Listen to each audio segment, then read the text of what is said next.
Hi, I've got an L-shaped house here in X11, and I just kind of threw it together.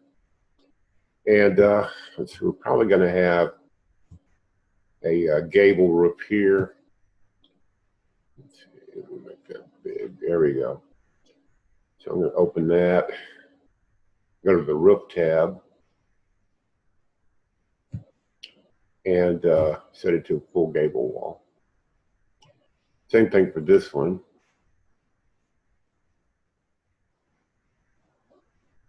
Full gable wall.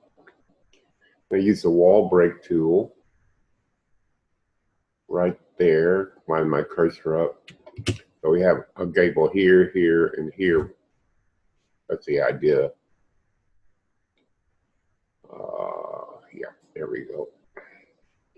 Now I've got the pitch set in my profile plan to 512. And I don't know, you didn't mention the pitches other than the shed roof, so I'm just going to stay with 5. Now the next thing, like the other fella, let's see, what's his name? Whoops, that's not it. Yeah, David Robertson. That's what I'm going to do, what he suggested next. Go here to the rail tool. And I'm going to say we're going to make a porch out of this whole thing. Now I got 2 railing walls there. I'm going to line this up a little bit better. Yeah, okay. I'm going to take these 2 walls, railing walls, and reprogram them to support a shed roof. So we'll go here to rail style, and I don't think I'm not going to use balusters, so I'm going to make it open. And no half post, that's right. I want post to beam. There's our supports. And then I'm going to get rid of these here, so we just have supports. Then we'll go to newels and balusters. This kind of thing here is not what would be appropriate here, so I'm just going to make them square and make them emulate 4x4s. Okay, one other thing, I'm going to draw the rails so that in plan view the posts show, and also the spacing is 1 every 8 feet on the post. I'm going to set that to 1 every 11 feet. So that gives us 1, 2, 3, 4, and we don't need this side one here. I'm going to go over here and set this to a large figure and just eliminate the middle post. There you go. Okay, so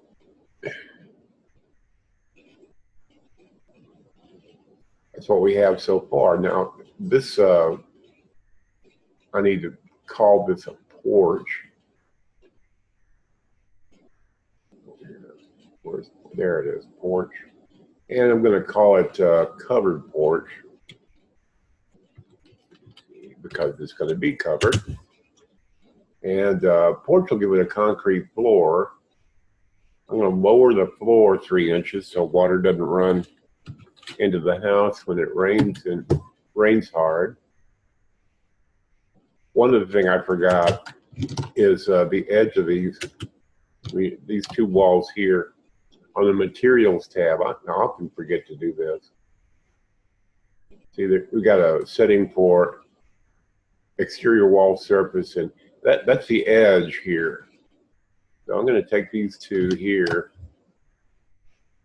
change those to concrete from the default drywall. Why anybody would put drywall on a exterior deck, I'm not quite sure, but nevertheless, that's what the default has been for eons.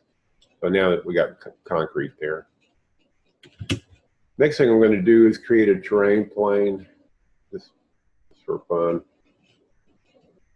And I'm going to set the terrain plane to not 0, but let's see, I think it's, I want to put it at 7.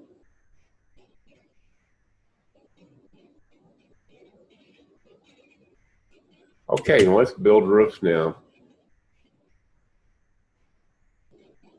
Oh, I need to do some more setup now. This wall and this wall need to be pre-programmed as full gable walls. Yeah, because they're the bookend ends of the shed roof, and then this wall needs to be told to have a shed roof over it. So we'll go to the roof here, and under pitch options, I don't want 512, I want 312 there. Okay, now we're ready to build roofs.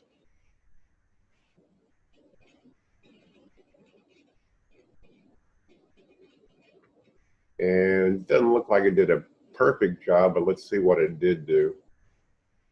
That's often the case with the auto roof generator. Depending on the geometry involved. Yeah, it made this a shed roof all the way up. Okay, well, fine, I'm going to fix that. I'm going to take this roof here and bring it down to there. And this doesn't have any business being up there. Let's simplify this roof. Okay, now this roof, yeah, I'm going to take this, match that ridge there. And we'll take this roof and stretch it over here. And manual roof editing just takes practice. There's nothing particularly magical about it, but if you've done it a bazillion times, I never use this dialog. I would recommend nobody else use it either. Never found any use for it other than wasting time. I'm gonna put some brakes in there to tie in this gable. Oops, not that. This gable. Click too hard.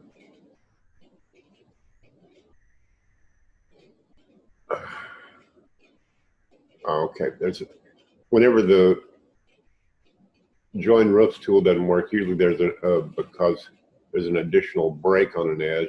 There we go. And let's see this. That's going to be kind of interesting. I want to take a look at that. I want to change the camera type to vector view and turn the color off. Let's see, view, color, yeah. It's easier to see what's going on.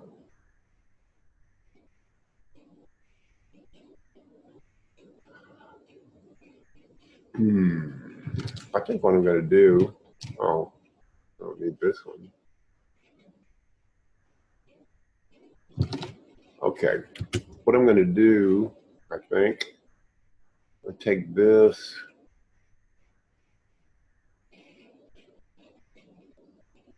I wasn't expecting this to turn up like this, but it has, so.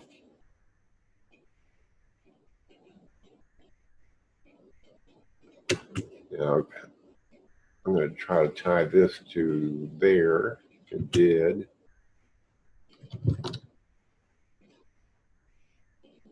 Oh, I need to, oh, I see. Yeah, 312 isn't going to work on this geometry because this is going to overtop the ridge. Of course, if I knew what your geometry actually was, then I could do something a little more cogent, but I don't, so. There's a roof plane over here. Yeah, right there. I'll delete that one. So this doesn't work very well. This goes way up here when you, so in this case, in this geometry, I'm going to have to go with a lower pitch. It's going to change this to 112. Sometimes your ideas about how you're going to do something don't work out, and that's one of the strengths of cheap architects is that you'll quickly find out if your ideas are workable or not. This works better. And then this angle here, see, I'll take this, yeah, okay. Let me do that in plan view. This break here,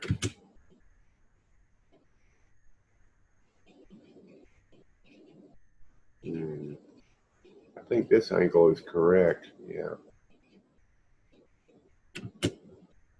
Yeah, I need to tie in this edge again because of the pitch has changed.